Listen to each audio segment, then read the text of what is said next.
Sir Brian Harold May, born on July 19, 1947, is a man of many talents, an extraordinary musician, a passionate animal welfare advocate, and a brilliant astrophysicist.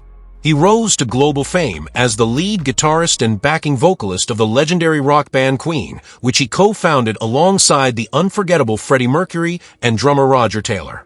With his distinctive guitar style and moving songwriting, Brian played a key role in shaping Queen into one of the most iconic and successful bands in music history.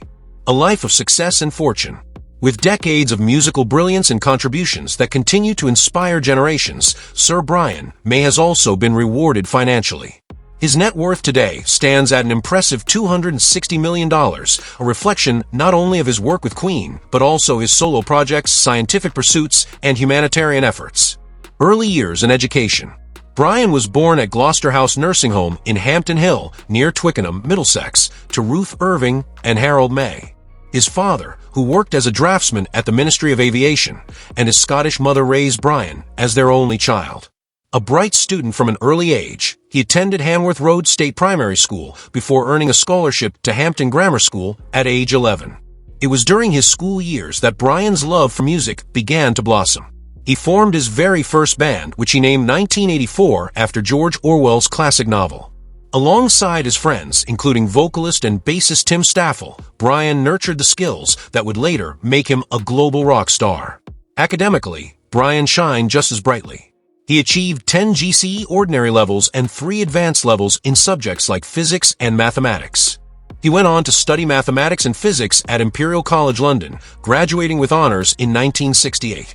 Though he was invited by Sir Bernard Lovell to work at Judge Rell Bank Observatory, Brian chose to remain at Imperial College, balancing his scientific dreams with his love for music and his then-band Smile. His academic journey eventually came full circle when, in 2007, he completed his PhD in astrophysics, a lifelong dream that had begun in the early 1970s. Personal life and challenges. Brian's personal life has been one of love, challenges, and resilience. He married Christine Mullen in 1976, and together they had 3 children. However, their marriage ended in 1988.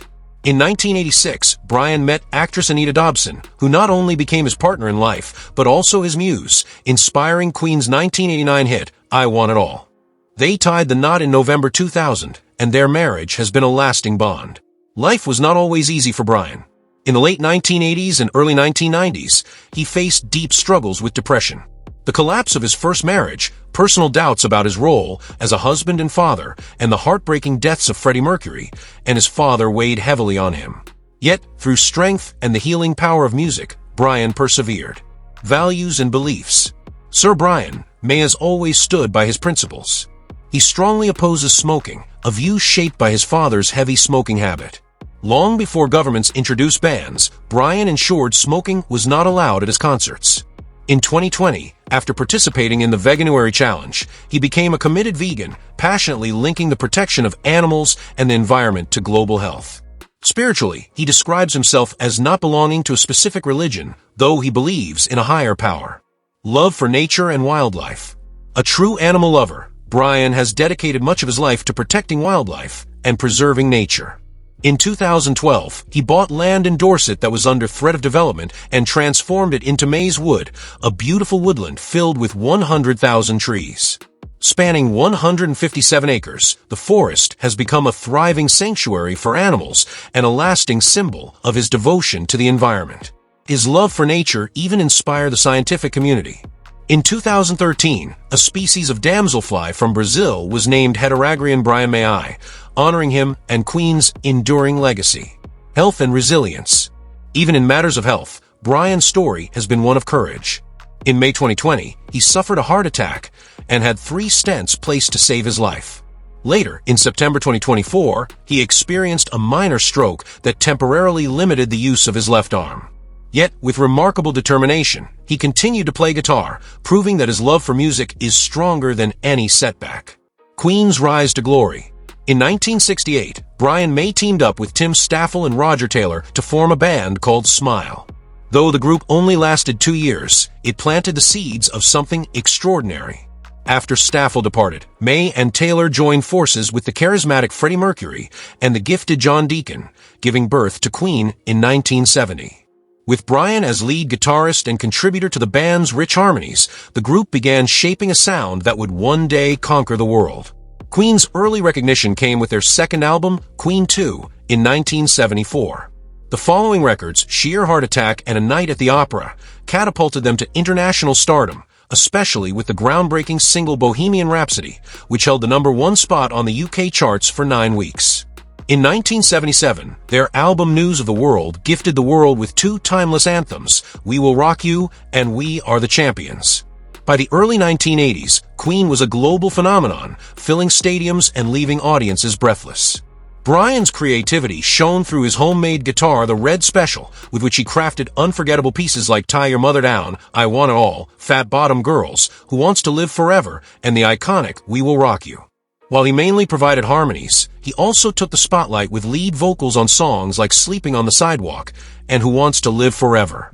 One of Queen's most legendary moments came at the 1985 Live Aid concert. Their electrifying set, often hailed as the greatest live performance in rock history, remains etched in music lore.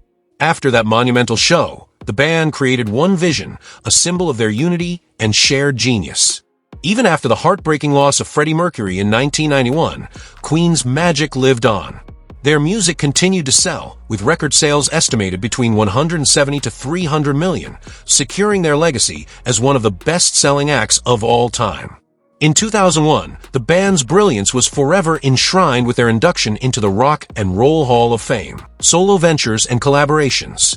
Like many great artists, Brian also pursued his own projects. In 1983, he joined forces with Eddie Van Halen for the mini-album Starfleet project. Later, in 1988, he added his signature guitar solos to Black Sabbath's Headless Cross. After Freddie's passing in 1991, Brian immersed himself in work, releasing his heartfelt solo album Back to the Light, which featured the moving single Too Much Love Will Kill You. He formed the Brian May Band and toured extensively, both as a headliner and alongside rock giants like Guns N' Roses. Although the band's lineup shifted often, Brian's music resonated powerfully with fans worldwide. In the mid-1990s, he worked with his fellow Queen members to complete Made in Heaven, the band's final studio album, a moving tribute to Freddie. Alongside that, Brian pursued solo projects, including a covers album in 1995, and has since performed both alone and with different ensembles. In more recent years, Brian found a new chapter with Queen plus Adam Lambert. Their first collaboration in 2011 at the MTV Europe Music Awards was met with overwhelming applause. This led to tours across Europe, summer festival appearances, and celebrated residency at the MGM Park Theater in Las Vegas in 2018. Though the COVID-19 pandemic postponed their 2020 tour, their partnership continues to keep Queen's music alive for new generations. A scientist at heart. While music carried Brian to stardom, science always remained close to his heart. He had paused his PhD studies in astrophysics at Imperial College London when Queen's fame soared, but in 2006 he returned to finish what he had started decades earlier. By 2007, he submitted his thesis and proudly earned his doctorate. The following year, in a ceremony at the Royal Albert Hall, Brian officially became Dr. Brian May. He didn't stop there. Brian was appointed visiting researcher at Imperial College, served as Chancellor of Liverpool John Moores University from 2008 to 2013, and continued making meaningful contributions to academia. In 2019, he was honored with the Lawrence J. Burpee Medal by the Royal Canadian Geographical Society for his work in advancing geographical studies. Thank you for watching.